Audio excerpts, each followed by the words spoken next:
Canada, known for their delicious maple syrup, and being home to nearly all of the greatest hockey players of all time, is the second largest nation on Earth, and with approximately 2 million lakes, contains over 50% of the freshwater lakes on the planet. For many thousands of years, this region was populated with many indigenous tribes of hardy people, capable of overcoming the severe and lengthy winters, thriving and developing unique cultures. The first non-native people to settle in Canada, and the New World in general that we know of for sure, were the Vikings. They built a settlement in Newfoundland around 1000 AD. It is unclear for exactly how long this settlement was occupied for, or if there was more, but ultimately it was either abandoned, pillaged, or its inhabitants succumbed to disease, or assimilated into the local population. But theories abound. Nearly 500 years later, in 1497, the Italian explorer Giovanni Capoto was the first European to explore North America's coast, claiming it for the English crown.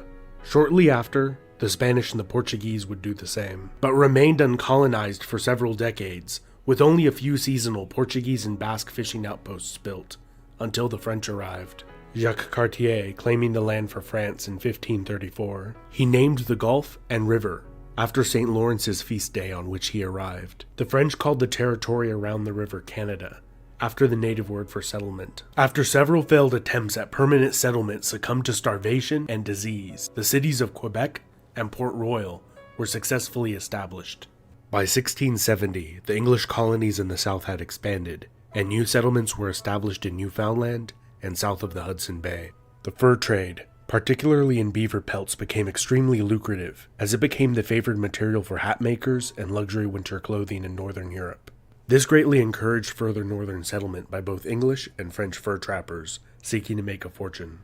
The French and the English did not peacefully coexist, with the French temporarily taking much of the territory around the Hudson Bay during the lengthy period known as the Beaver Wars. Not only the Europeans became wealthy and influential from the trade in beaver pelts. The Iroquois Confederation of 6 powerful tribes, armed with European firearms, initially allied with Dutch merchants, and then the English, to aggressively attack the French, and most other Indian tribes in the region to obtain more furs. Many of these tribes banded together with the French to halt Iroquois expansion. Peace was negotiated after 72 years of fighting, and many, mostly Indian lives lost. And little territorial change. The region of New France was comprised of several colonies. Canada and Louisiana were the largest, along with the smaller Plaisance and Acadia, which the British Empire obtained from the French in the Treaty of Utrecht in 1713 in a complicated agreement concerning the War of Spanish Succession. France also recognized the legitimacy of the Hudson Bay Company's claim over Rupert's Land. Interestingly, the Hudson Bay Company is still in existence today, primarily as owners of a retail store chain, bearing their name. Despite their larger territory, the French increasingly became outnumbered by the rapidly growing British colonies surrounding them, by a margin of 10-1 by the time the next major conflict between the two occurred. During the 7 Years' War, or the French and Indian War, as it has become known in much of North America, French-speaking Acadians were deported far from the Canadian borderlands, some of whom formed the basis of much of the Cajun population of modern-day Louisiana and New Orleans. Both English and French empires sent thousands of regular infantry to North America during the war, supported by local militias and Indian tribes.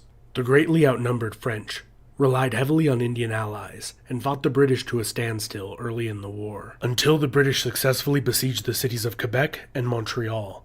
Despite the French later defeating the British in a pitched battle, they failed to retake their capital city. In the treaty that ended the war soon after, France ceded Canada to Britain, while giving Louisiana territory to her ally, Spain. It is important to note at this time much of North America's non-coastal areas were still largely unpopulated, with many of the native tribes heavily depleted through warfare and invasive diseases from which they had little immunity. With a population of approximately 3 million, the American colonies waged a successful rebellion against the British Crown. A little over a decade later, the Americans attempted and failed to take Quebec, which remained loyal to Great Britain. After the war, many British loyalists moved north into Canada. During the following War of 1812, both British and American armies launched several failed invasions of each other's territory, ending in military stalemate, and the status quo was maintained.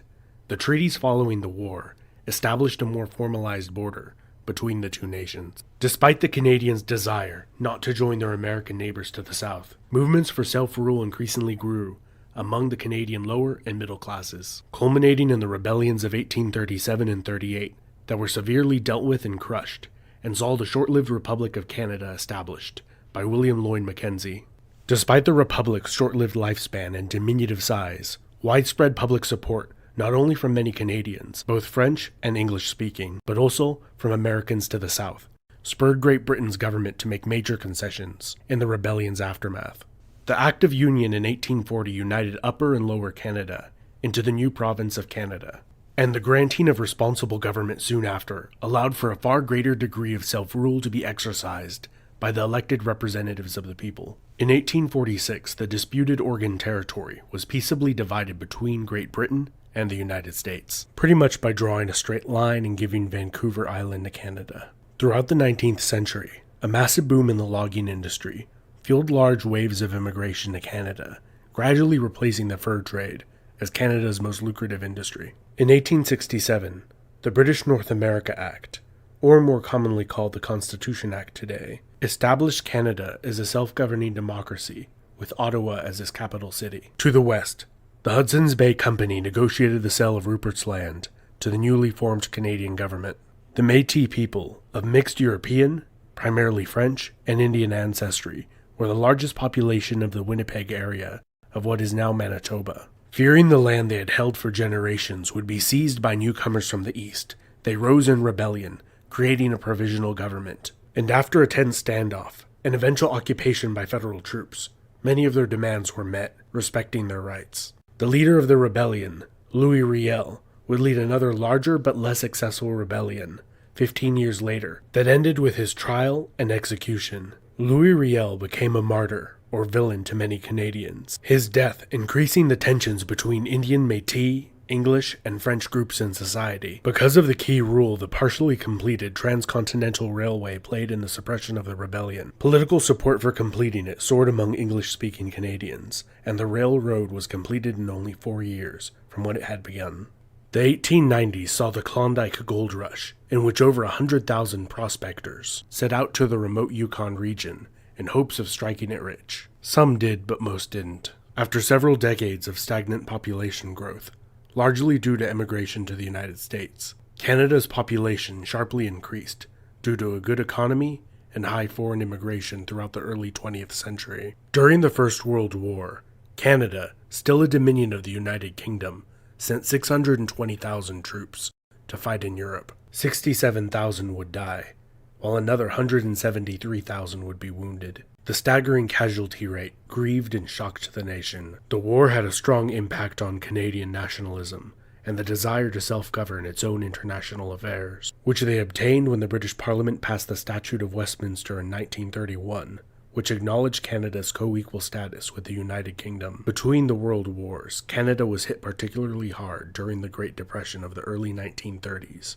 with unemployment rates reaching 25%, and many men living in unemployment relief camps. During the Second World War, over 1.1 million Canadians served in that brutal conflict that left nearly 100,000 of them dead or wounded. In 1949, Newfoundland became the last Canadian province to incorporate. In 1965, Canada adopted its current flag. Here's a selection of some of the other national flags that were proposed. Let me know in the comments of which one do you think looks best. In 1982, the Canada Act passed the Parliament of the United Kingdom and was ratified by the Queen, granting Canada the right to create their own constitution, which they promptly did. Still recognizing the constitutional monarchy in a mostly ceremonial rule, the new constitution abolished the British Parliament's remnants of influence over Canada. Canada is now a nation of over 36 million people, where over 20% speak French as a first language, and has the 10th largest economy in the world. The province of Quebec has maintained a strong French influence over the centuries, and has on 2 occasions voted in referendums to decide whether Quebec should proclaim national sovereignty and become an independent country.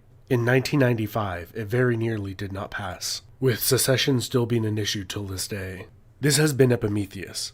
Let me know what you think down in the comments.